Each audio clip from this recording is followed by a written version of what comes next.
Eu vou falar sobre as lesões nasais, né? E o nariz é uma região que muita gente tem muito receio de fazer a cirurgia dermatológica no nariz. Sobretudo por causa da vascularização do nariz, também pela pouca quantidade de tecido que a gente tem nessa região anatômica, então é difícil muitas vezes fazer uma cirurgia no nariz, então existe essa grande preocupação. Mas antes disso, antes da gente falar sobre a cirurgia propriamente dita, é muito importante que a gente fale sobre a anatomia do nariz, né? Então eu vou falar um pouquinho aqui sobre a anatomia do nariz e falar assim, por que também existe essa preocupação tão grande para quem trabalha na área da dermatologia em relação à cirurgia na região nasal. Porque sempre acaba que a gente faz aí uma comparação com os procedimentos estéticos, né? Os preenchimentos, os preenchedores próximo à região nasal. Então, como vocês sabem, o nariz ele é vascularizado, né? Ele é irrigado pela artéria angular, que ela começa aqui, ela é um ramo da artéria facial. Então a gente tem a carótida externa que emite a artéria facial, que emite a artéria angular, que sobe nessa região aqui e vai dar a artéria nasal. Então quando a gente faz um preenchedor nessa região, na região ali da fosseta piriforme, próxima à asa nasal, então essa localização aqui, a artéria angular, ela está muito superficial. Então é um local em que há um índice grande de acidentes por injeção intravascular de preenchedor, de ácido hialurônico. Então, por conta disso, eu percebo que meus alunos ficam muito receosos de fazer cirurgias na região nasal, nessa região aqui do sulco nasogeniano, né?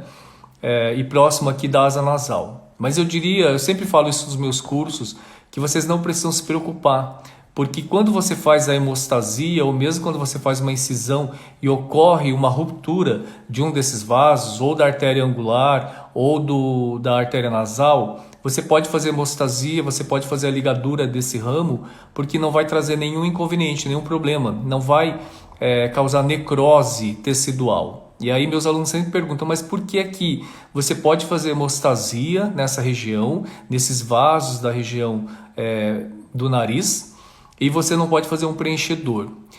Pelo simples motivo de que quando você faz uma hemostasia, você vai ligar, você vai cauterizar um vaso, né, um ramo. E quando você faz uma injeção intravascular, ou seja, uma embolização com preenchedor, você vai embolizar todos os ramos, né, daquela região. Então, ocorre uma isquemia muito importante. Então, você embolizar um vaso, uma artéria com um preenchedor é muito mais grave do que você cauterizar esse vaso numa hemostasia, durante uma cirurgia dermatológica. Então, você não precisa ficar preocupada com isso, tá bom? Porque não vai trazer nenhuma consequência você fazer hemostasia ou você romper um vaso durante a cirurgia, né? Com a lâmina de bisturi, muitas vezes você incisa e você cai diretamente nessa artéria angular ou na artéria nasal e elas sangram, né? Porque são vasos calibrosos e acaba que faz um sangramento exuberante e muitas vezes meus alunos ficam bastante inseguros nessa hora. E eu queria dizer para vocês que vocês não precisam ficar preocupados, tá? Podem ficar tranquilos, porque a hemostasia não traz nenhum prejuízo para o paciente, tá? Não vai causar necrose, isquemia, sofrimento vascular, tá? Vocês não precisam ficar preocupados. Então, eu vou falar aqui um pouquinho, vamos falar um pouquinho da anatomia do nariz. Eu fiz aqui uma gravura, então é importante que a gente saiba da anatomia do nariz, porque sobretudo, por exemplo, quando eu estava lá na residência, no Hospital Padre Bento, então a gente recebia os residentes, alunos mais jovens, né? E tinham muita dificuldade para, na verdade, colocar o nome de onde que foi feita a biópsia. Então, muitas vezes o paciente tem várias lesões no nariz.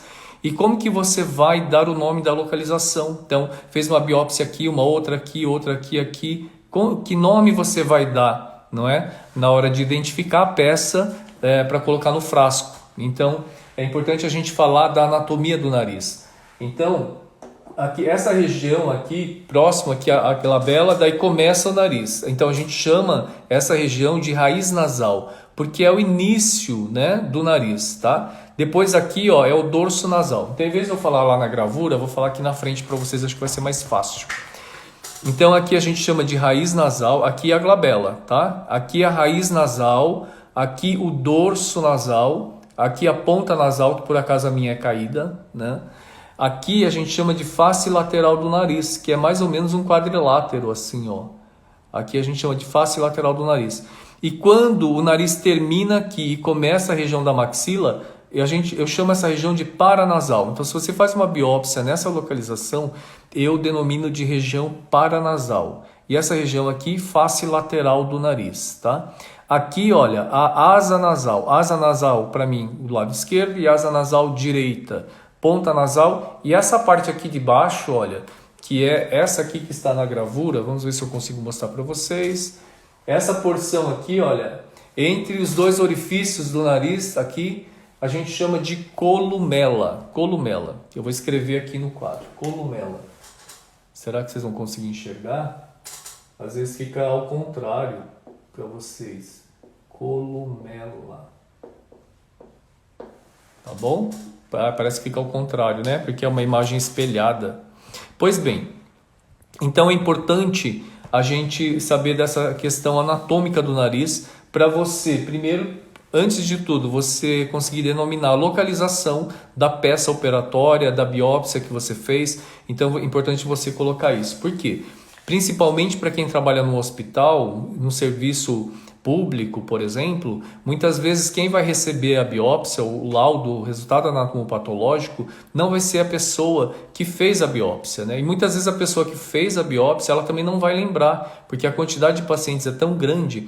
Então, por isso é importante você colocar lá no pedido do anatomopatológico qual a localização exata da lesão que você biopsiou ou da lesão que você removeu, para que a pessoa que receba esse exame saiba exatamente de que lesão se trata, porque às vezes uma lesão dá ceratose actínica, a outra dá carcinoma basocelular, a outra dá espinocelular, e aí você não saber exatamente qual das lesões era qual diagnóstico, isso fica muito complicado. Então é importante que você saiba dar nome à localização anatômica de onde você fez a biópsia, tá? E uma coisa que é super importante é como que a gente vai fazer a incisão, como que a gente vai fazer a incisão na região nasal. Então, eu diria assim para você que, de modo geral, as incisões elas devem ser longitudinais, tá? Por quê? A única região que eu indicaria de você fazer uma incisão transversal, seria aqui na região da raiz nasal. No restante, eu indicaria que você fizesse a incisão longitudinal. Então, tanto aqui nessa região do dorso nasal, mesmo na ponta nasal, faça uma incisão longitudinal. Aqui na região paranasal também. Nessa região aqui, ó, da face lateral do nariz, longitudinal, do mesmo jeito do outro lado. E aqui na columela também. Porque aqui na columela, se você fizer uma incisão transversal, o que pode acontecer? Você pode tracionar a ponta do nariz para baixo. Então, vou te mostrar aqui no desenho. Olha, aqui. Se você fizer aqui, olha, uma incisão nessa região aqui, uma incisão transversal, você vai encurtar a distância entre a ponta do nariz até o lábio. Então você vai diminuir essa distância. Se você diminuir essa distância, automaticamente você puxa a ponta nasal para baixo. Então, cuidado. Nessa região você vai ter que fazer alguma incisão. Eu já tirei carcinoma basocelular dessa região. Inclusive, já tive que amputar a columela e depois tive que reconstruir. Mas isso é um assunto para uma outra live. Mas de modo geral, você deve fazer a incisão aqui na columela também nesse sentido longitudinal. Não faça no sentido transversal, porque quando você faz no sentido transversal, você tira um fragmento nesse sentido aqui. Quando você sutura, você aproxima o nariz do lábio superior. Então você traciona a ponta nasal, entende? E se não for uma ponta nasal bem estruturada, como a minha, por exemplo, que é uma ponta nasal que não tem uma boa estrutura, o que acontece? Você causa no paciente uma ponta caída. Então, muito cuidado nesse sentido. E quando a gente vai fazer então a cirurgia, dermatológica, sempre a gente tem que ter essa preocupação estética, né, de como vai ficar o posicionamento da cicatriz, a qualidade da cicatriz, se essa cicatriz vai ficar camuflada ou não, porque é somente assim que você vai conseguir agregar valor à sua cirurgia dermatológica. Então eu já falei aqui da columela. Na asa nasal, então, por exemplo, deixa eu ver aqui, ó, ali. Se você tem uma lesão aqui, olha, na asa nasal, eu acho que se vocês não estiverem conseguindo ver, vocês me falem, tá bom? Se estiver muito ruim o desenho. Então é importante que você faça uma incisão assim, ó, longitudinal, um fuso dessa forma aqui. Entende? Você vai fazer uma incisão longitudinal, nesse sentido, e não nesse sentido transversal. Por que não vai fazer transversal, você vai fazer longitudinal? Pelo seguinte motivo. Porque se você fizer uma incisão transversal, assim, um fuso nesse sentido, a hora que você suturar o fuso, você vai provocar um encoste. Você vai tracionar a asa nasal para cima. Então, isso a gente chama de encoste. A asa nasal vai ficar assim, o nariz vai ficar assimétrico. Então, nessa localização, na asa nasal, incisão longitudinal, tá? E muitas vezes a gente faz uma cirurgia, por exemplo, se for um carcinoma base celular nessa localização, às vezes ele está invadindo já o forro nasal e você então precisa fazer uma cirurgia em cunha. E o que é a cirurgia em cunha? A cirurgia em cunha é aquela em que você vai seccionar uma superfície, uma estrutura que tem uma face anterior e uma posterior. Então, por exemplo, na orelha, ela tem a face anterior e ela tem a face posterior. Então você pode fazer a cirurgia em cunha. O que é a cunha? É como se fosse uma fatia de pizza. Então você corta assim como uma fatia de pizza e sutura assim. Isso você pode fazer no lábio, porque o lábio tem uma face anterior, externa e uma face interna. Então quando tem um sec de lábio, você vai fazer uma incisão em cunha e vai fechar assim no lábio. E a mesma coisa aqui na asa nasal. Quando você tem um carcinoma basocelular, um tumor, um espino que está invadindo a asa nasal, você vai fazer uma incisão em cunha. Você vai cortar feito uma pizza, um triângulo assim e vai suturar. Aí você vai me falar, tá, se eu faço a incisão transversal, eu não devo fazer a incisão transversal, porque isso vai tracionar a asa e vai fazer essa assimetria causando encoste. Tudo bem. Mas e essa incisão longitudinal, doutor Ed? Quando eu faço essa cunha e suturo assim, o que vai acontecer?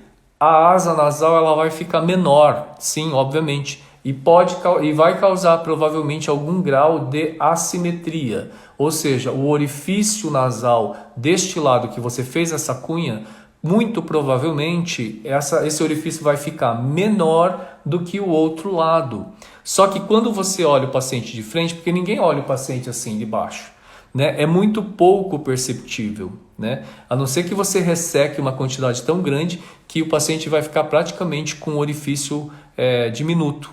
Então você não deve fazer isso também, né? Então precisa ter um limite de quantidade de tecido que você pode remover nessa cunha aqui na asa nasal. Às vezes você não vai fazer a cunha de ressecar, por exemplo, a pele aqui e ressecar também, às vezes, a cartilagem e também a mucosa nasal. Às vezes você vai fazer um fuso só aqui na asa nasal. Às vezes é uma pápula, um baso que não está invadindo a mucosa. Então você faz essa cunha, um fuso, mas você vai fazer um fuso no sentido longitudinal. Você não vai fazer um fuso transversal, justamente para evitar esse encoste que eu falei. E quando você faz esse fuso longitudinal, é óbvio, como eu falei, que esse orifício introito narinário desse lado vai ficar um pouco menor. E você precisa avisar o seu paciente. Então falar, né, claramente, olha, eu vou tirar esse câncer de pele que você tem aqui, e só que é capaz, provavelmente, que esse buraquinho aqui, ó, desse lado vai ficar menor que o outro. Só que vai ser muito pouco perceptível. Mas o mais importante para você é você ficar curado desse câncer, né? Não adianta eu deixar esse tumor aí, porque ele vai começar a se desenvolver e pode até destruir o seu nariz, destruir essa asa nasal e tudo mais. Então, é melhor que você ganhe uma cicatriz e tenha uma diminuição do introito narinário do que você tenha uma destruição nasal por esse tumor. Então, é importante essa conversa franca com o seu paciente, né? No sentido de orientar. Então, quando você faz essa incisão transversal, assim, Esse encoste que eu estou te falando, essa tração da asa nasal para cima, é muito mais desconfortável do ponto de vista estético, incomoda muito mais o paciente do que você fazer uma incisão longitudinal e diminuir um pouco o introito narinário. Eu disse um pouco, gente, então tem que sempre tomar muito cuidado na hora que você vai fazer a incisão aqui, porque a lesão geralmente está aqui em cima. Então você vai fazer o fuso, quando você chega aqui embaixo, você praticamente aqui já é a cauda do fuso, né? É a parte inferior do fuso. Então você não vai tirar tanto tecido nessa borda aqui. Mas mesmo que tenha que tirar um pouco de tecido nessa borda, não tem problema.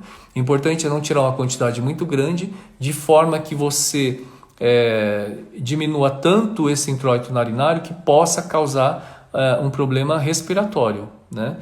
Porque você pode diminuir a válvula nasal externa, que a gente chama. Você fecha aqui o nariz e o paciente pode ter dificuldade para respirar. Então, é muito importante tomar cuidado nesse sentido, tá bom?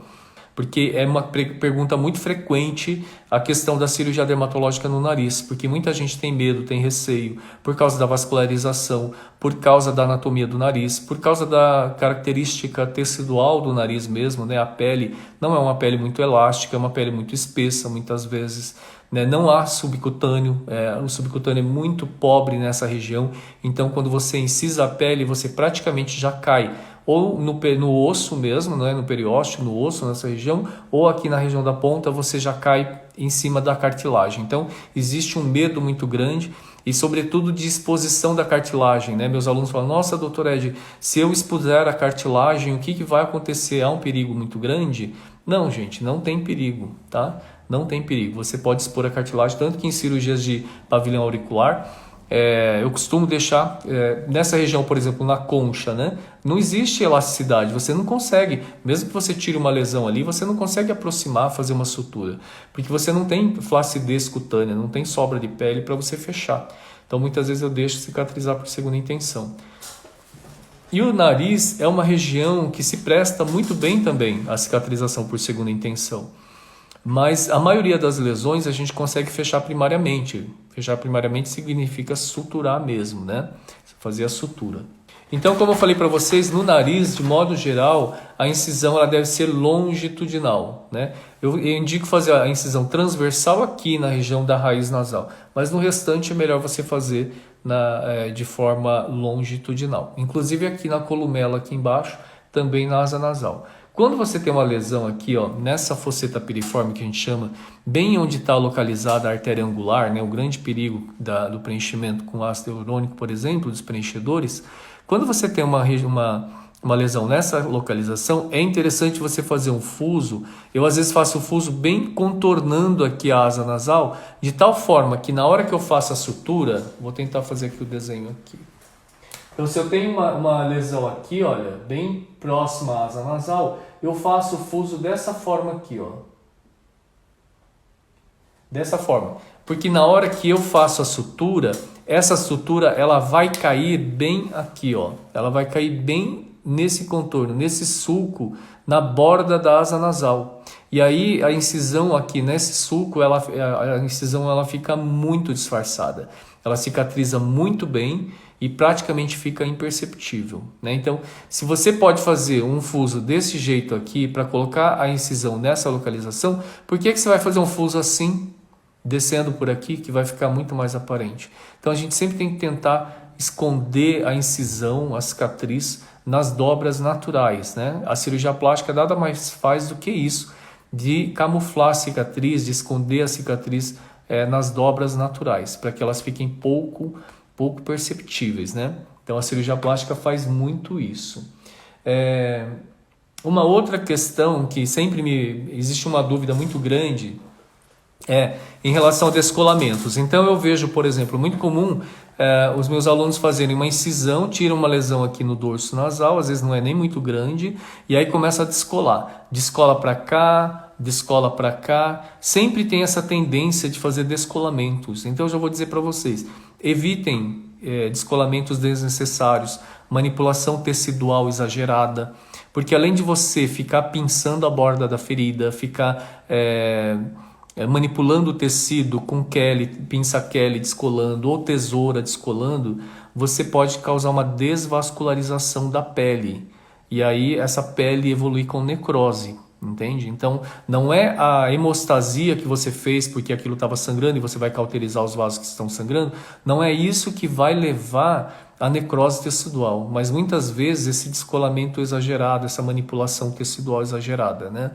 Então evite. E no nariz eu já ressequei lesões bem grandes, e depois eu vou procurar aqui uma foto e vou postar aqui no Close Friends. Uma cirurgia que praticamente a incisão, ela começou aqui na raiz do nariz e foi até aqui, ó, quase na ponta nasal, uma incisão grande, um fuso grande, que eu suturei tranquilamente sem nenhum descolamento. Então sempre eu percebo que vocês têm uma tendência a querer descolar o nariz, os tecidos em qualquer localização, no dorso, né? O dorso tem tanto tecido, não tem necessidade de vocês ficarem descolando ali, manipulando o tecido, não tem necessidade.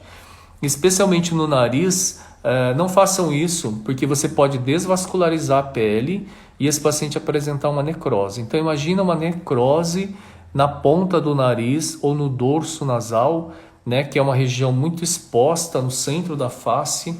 Então evitem, quanto menor a manipulação tecidual, menor a chance de complicações, entende? Então sempre pensem nisso, sempre lembrem disso.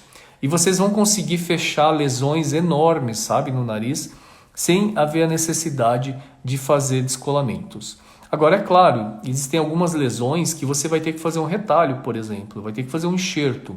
Então, se você tiver uma lesão muito grande aqui no dorso nasal, às vezes você não consegue nem rodar um retalho da vizinhança para cobrir esse defeito. Então, é melhor você fazer um enxerto, né? E o enxerto sempre com pele da região mais próxima. Então, por exemplo, a região retroauricular é uma região que presta muito bem como área doadora para enxerto de pele na região nasal. E por que eu falo da região retroauricular? Porque é a região mais próxima do nariz, né?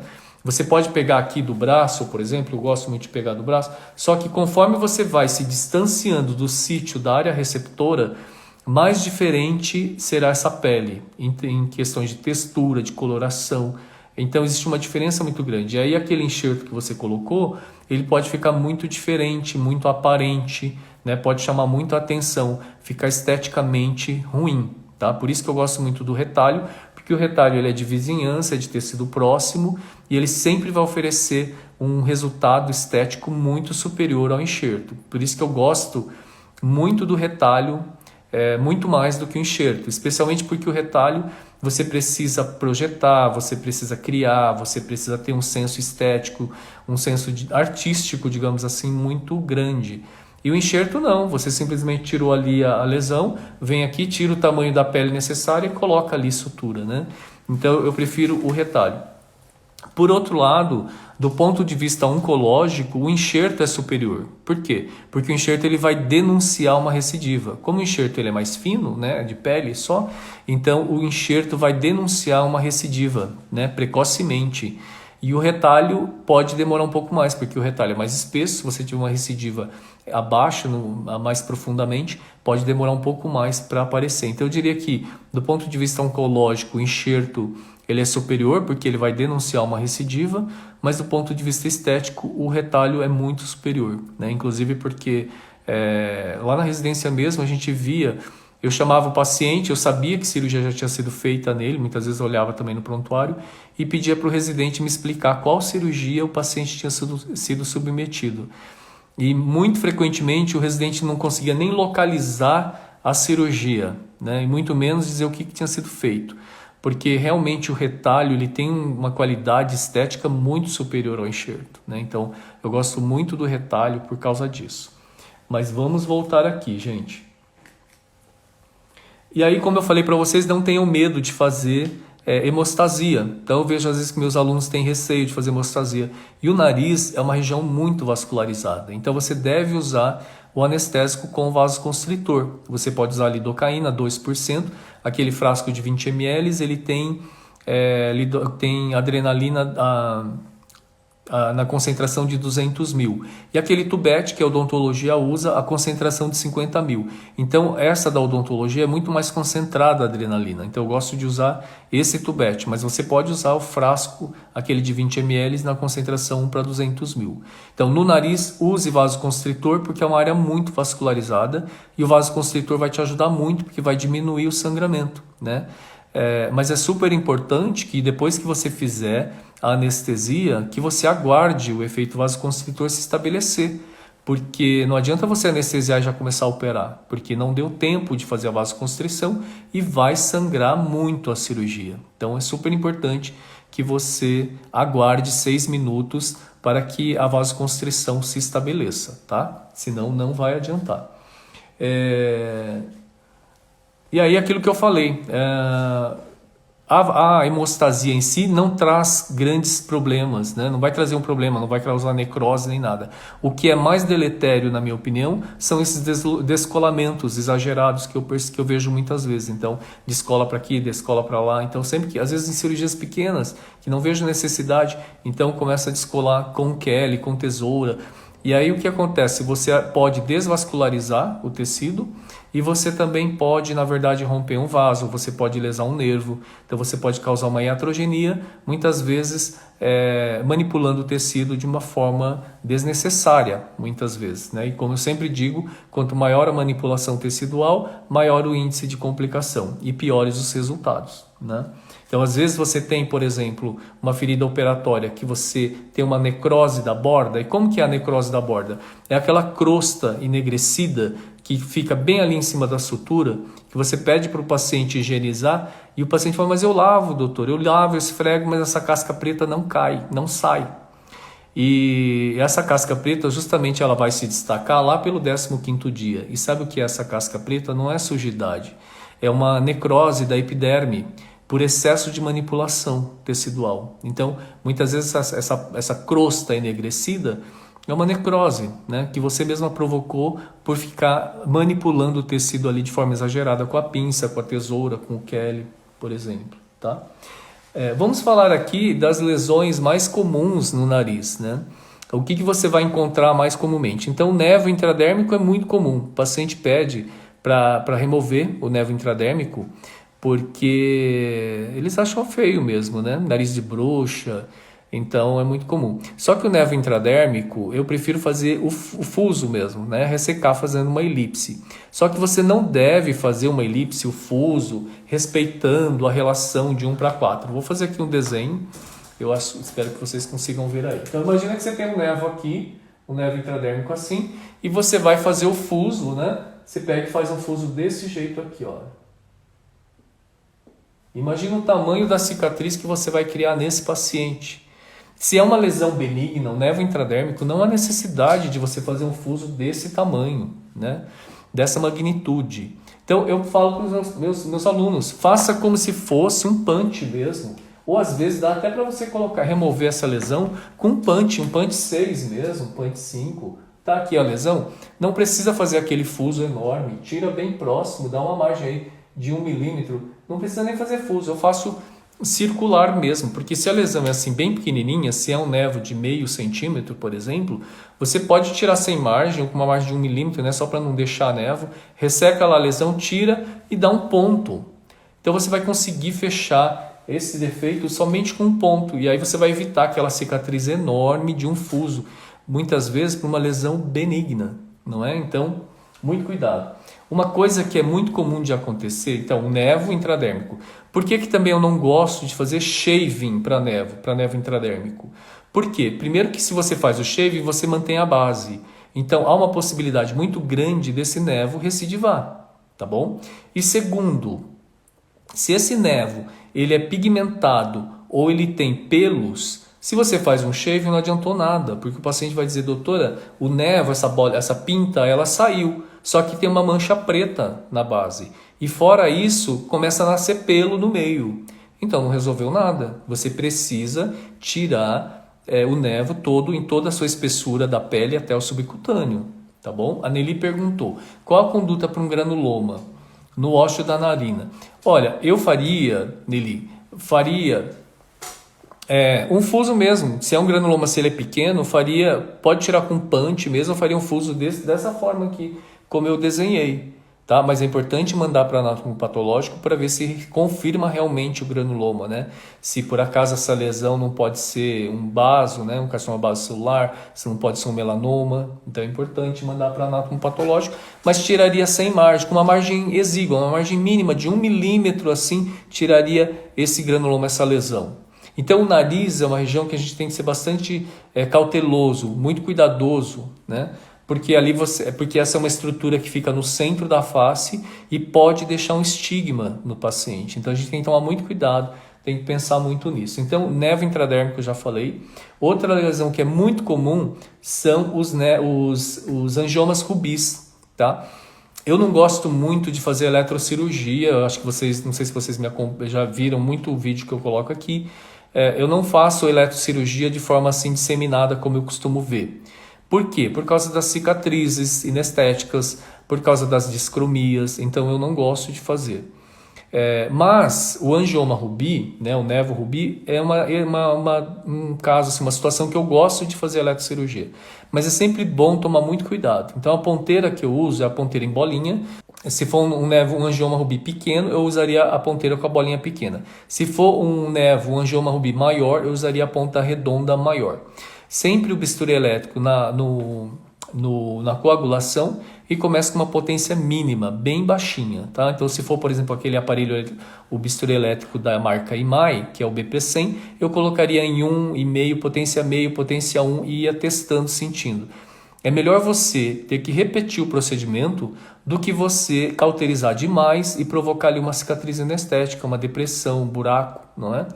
Então é melhor que você tenha que repetir. O paciente fala, doutor, ainda sobrou um pouco do nevo rubi aqui. E você fala, não tem problema, vamos complementar. E você faz um retoque. Do que você cauterizar exageradamente e provocar no paciente uma cicatriz deprimida, um queloide, uma cicatriz inestética, né? E se for no Wavetronic, você coloca numa potência baixa também. O Wavetronic, a graduação é diferente. Talvez eu colocasse em 5 para a gente começar, para ir sentindo. Mas geralmente ela acaba tratando uma potência 10 mais ou menos, mas você deixa também na coagulação. Tem algumas perguntas aqui, deixa eu ver. Estou adorando, viu, Nelly? Obrigado. O granuloma. Daí falou que já teve recidiva com granuloma piogênico, tanto infuso como eletrocirurgia. Qual foi a melhor conduta? Aqui foi a Dayana que falou. Olha, o que você pode fazer? Como você teve a recidiva com eletrocirurgia, esse granuloma, Dayana, me conte aqui onde que estava localizado esse granuloma. É importante saber, porque se esse granuloma ele estava localizado, por exemplo, no dedão do pé, numa unha encravada, aí realmente não vai resolver a cirurgia, esse jeito aí de tratar, tá bom? Porque na unha encravada, a causa é a unha que está encravada. Então, se você não tratar a unha encravada, não adianta tratar o granuloma. Mas se for, por exemplo, nessa região nasal, como o Nelly falou agora há pouco, aí o que acontece? Você precisa, então, fazer o fuso até o fundo. Nem vou falar fuso, vamos fazer o punch aqui, né? Porque se for aqui no introito narinário, se você faz um fuso muito grande, pode causar ali uma diminuição do introito narinário. Então, faça com punch mesmo, vai até o fim, tira até a espessura da pele, né? Pode fazer uma eletrocoagulação, mas às vezes aqui, e ainda mais um granuloma piogênico, pode sangrar muito. Então, às vezes eu tentaria fazer a eletrocauterização, mas eu logo já partiria para um ponto, eu diria um ponto macho, que é um ponto forte, né? De nylon 5 zeros, ou até talvez 4 zeros, depende do grau de sangramento. Então é importante que na hora que você está fazendo, você comprima o local. A hora que você comprime, o sangramento, você controla o sangramento. Então você comprime e dá o ponto ali e aperta bem forte, bem apertado. E é sempre com jeito que você vai apertar, e não com força. Porque às vezes você imprime muita força e você rompe, rasga, acaba que rasga até o tecido ali e fica pior ainda a situação, tá bom? A Nelly já falou que é um granuloma mesmo. Então, eu faria isso, tá? Tiraria toda a lesão até a espessura total da pele. Poderia tentar fazer hemostasia. Se não desse certo, já partiria para um ponto bem forte, pegando um pouquinho mais longe da borda, porque se você pega um pontinho muito delicado, a hora que você aperta ali, aquele ponto rompe, ele pode rasgar, tá bom? Vamos ver aqui. O Wavetronic, Giselda falou. Wavetronic também coagulação. Sim, na coagulação começa com uma potência baixa, em torno de 5, e daí vai aumentando gradualmente, tá? A potência. Perto da sobrancelha, a Dayana falou. Por pelo encravado? Tá. Então é o seguinte. Faça esse fuso, como eu falei, nem fuso, né? Faça um punch mesmo, ou você vai com a lâmina mesmo de bisturi. Então, se a lesão está ali perto da sobrancelha, você vai e faz uma incisão, pode fazer circular mesmo, tira todo redondo assim, até toda a espessura da pele e dê um ponto. É importante você verificar se por acaso ali não tem um vaso que esteja nutrindo isso, né? E aí, quando você tira, se tiver um sangramento muito exuberante, às vezes vale a pena você clampear com o Kelly e tenta cauterizar. Mas se for um sangramento muito exuberante, às vezes vale a pena você clampear com o Kelly e você dê um ponto lá dentro, um ponto interno mesmo, para estancar esse vaso. Porque às vezes pode ser esse vaso que esteja nutrindo esse granuloma que não resolve, né? Você já opera, aquilo recidiva, você cauteriza, ele recidiva. Pode ser que tenha um vaso ali, de certa forma calibroso, que esteja nutrindo esse granuloma, tá? Então, faça isso que eu acho que vai dar certo, tá bom? E aí, como eu falei, se fosse na unha encravada, não teria jeito, teria que tratar a unha encravada. Outra lesão que é muito comum, então, no nariz, é a hiperplasia sebácea, né, gente? Nossa, Dayana, já recebeu 3 vezes, deve ter um vaso ali calibroso. Então, eu acho que você deve tira a lesão, clampeia lá dentro e faz um ponto interno, com catigu mesmo, bem forte. Dê um ponto meio macho, forte, sabe? Um pouquinho mais profundo.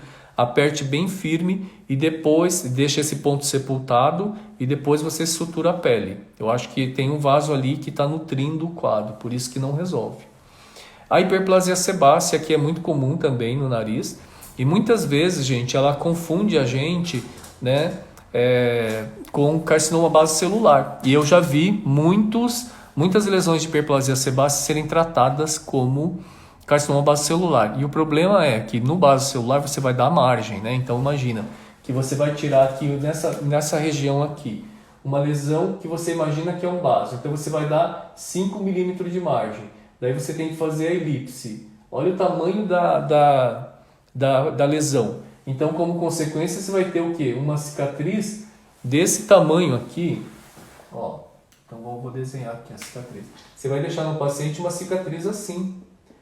E aí imagina que depois no anátomo patológico venha hiperplasia sebácea, né? Então é muito desagradável. Por isso, especialmente em nariz, eu gosto de fazer uma biópsia, né? Uma biópsia incisional. Ou no máximo, uma lesão assim, eu posso fazer uma biópsia, se eu achar que pode ser um baso, faria uma biópsia excisional. Então tiraria toda a lesão sem margem. Isso, Giselda, a gente faz a dermatoscopia. Mas mesmo assim, às vezes eu já vi acontecer confusão, viu? Aí você pode fazer uma biópsia excisional, tira toda a lesão sem margem e manda para anátomo. Se confirmar carcinoma base celular, você amplia a margem. Se der só hiperplasia sebácea, acabou o problema, né? Então é muito importante isso. Antes de partir para fazer uma cirurgia com margem de segurança para a base celular, que são 5 milímetros de margem, tanto na extensão quanto na profundidade, é importante a gente ter certeza do diagnóstico, né? Para depois não se arrepender da incisão e não ser questionado pelo paciente acerca do tamanho da cicatriz que ficou, tá? E qual o tratamento que eu faço para hiperplasia sebácea? Então, quando são várias lesões, eu gosto também de fazer a eletrocirurgia. Eu acho que nas duas situações em que eu gosto de fazer é no angioma Rubi e na hiperplasia sebácea, tá? Eu já vi outro tipo de tratamento para hiperplasia sebácea, como curetagem, não vi bons resultados, mas a eletro vai bem. Mas também sempre de forma cautelosa, começa numa potência baixa e depois você vai aumentando gradualmente, e é melhor você ter que repetir o procedimento do que causar um buraco ali no local, tá bem? Uma coisa que eu queria falar para vocês é o seguinte, que o nariz, né, segundo a literatura, é o local de maior incidência de recidiva de carcinoma base celular e carcinomas espinocelulares. Eu acho que justamente por quê? Porque como a gente não tem uma quantidade de tecido em abundância, acho que na hora da ressecção desses tumores, na hora da remoção, ocorrem ressecções econômicas, né? E eu acho que a gente sempre tem que pensar assim, que a primeira cirurgia é a grande oportunidade do paciente ficar curado. Então a gente não pode negligenciar a margem. Não é porque é nariz, sabe? O nariz não tem muita pele, eu não vou conseguir fechar. Acho assim, o mais importante é você dar a margem de segurança para garantir a cura do paciente. Acho até isso mais importante do que o fechamento propriamente dito. E às vezes, se você não conseguir fechar totalmente, vale a pena você aproximar. E eu costumo falar para os meus alunos, para eles fecharem a sutura, fazerem a sutura pelas bordas, né? Então, por exemplo, você tem um fuso aqui, eu falo para eles começarem a suturar pelas extremidades. Então começa de lá, depois vem para cá, e de repente aqui no meio não conseguiu fechar. Deixa assim aberto, vai fazendo um curativo com colagenase, cloranfenicol, um cicatrizante, um debridante químico, para que isso evolua com uma cicatrização por segunda intenção. É preferível isso do que você, às vezes, querer fazer um retalho e acabar não conseguindo, e muito mais importante é você oferecer a cura para o paciente. Então é melhor às vezes você deixar cicatrizar por segunda intenção do que você economizar na margem e o paciente perder a chance da cura, que seria essa primeira cirurgia. Porque muitas vezes a recidiva depois ela pode ser muito mais catastrófica, né? Então é importante quando a gente tratar tumores malignos nessas regiões que a gente chama de zona H da face, né? Então, que é as regiões periorbitárias, regiões nasais, cavidade oral, né? Pavilhão auricular. Por quê? Porque o tumor, muitas vezes, quando ele recidiva, ele invade essas cavidades, né? E às vezes a cura depois pode ser impossível. Porque eu já tive 2 casos de pacientes inoperáveis, porque o tumor recidivou, né? Eu já recebi esse paciente assim, esses 2 pacientes assim, e aí ele era um tumor recidivante que foi manipulado e aí aquilo invadiu até a base do crânio. Então eram casos inoperáveis. Então sempre é importante a gente pensar em oferecer a cura para o paciente. Então o mais importante que você pensar no fechamento é você pensar em oferecer a cura para o paciente e não economizar na margem. Então a margem tem que ser de 5 milímetros, tá? Milena, eu não tenho medo de cicatriz. Se o paciente é bem orientado, ele também não se importa. Melhor uma cicatriz que várias cirurgias. Parabéns, Milena. Exatamente isso, gente. Então eu acho que o nariz é uma área de um índice alto de recidiva de tumores malignos, justamente por cirurgias econômicas, né? Porque muitas vezes a gente fica preocupado, como que eu vou fechar? Eu vou conseguir fechar? E aí faz uma margem pequena e aí o paciente perde as chances da cura, né? Milena tem toda a razão. É muito importante conversar com o paciente e dizer, para você é melhor uma cicatriz do que um câncer, entendeu? É melhor a senhora ficar curada. E o paciente entende, ele aceita, ele fala, não, realmente, eu prefiro ficar curado do que... Eu prefiro a cicatriz e ficar curada, do que ficar com câncer aí. E depois recidivante, né? E o pior é que muitas vezes isso vai recidivando e vai ficando cada vez mais difícil você remover o tumor. E às vezes a cirurgia vai ficando cada vez mais agressiva e as sequelas cada vez piores, né? Então a gente precisa pensar nisso, tá? Gente, era isso que eu queria dizer para vocês, falar da cirurgia do nariz. Queria agradecer aqui a presença de todos. Dizer que eu estou aqui, eu tenho a maior boa vontade de ensiná-los cirurgia dermatológica. Se vocês tiverem alguma dúvida, só mandem direct para mim, que eu vou ter o maior prazer em ajudá-los, tá? Sigam meus canais também no YouTube, Dr. Ed Wilson Rossoy, e no Facebook, Cursos de Cirurgia Dermatológica, tá ok? Muito obrigado, e essa live eu vou deixar, acho que gravada aqui, Kaká. Obrigada, professor. Sempre muito bom aprender com você. Nossa, eu que agradeço, Kaká. Muito obrigado, viu? Para mim é um prazer. Milena falou que as lives sempre são ótimas. Eu que agradeço. Obrigado pela companhia de vocês. Na verdade, é isso que me move, né? A Diana, excelente. Eu que agradeço. Obrigado, viu? Contem sempre comigo. Então, até mais, gente. Um bom fim de semana. Tchau, tchau.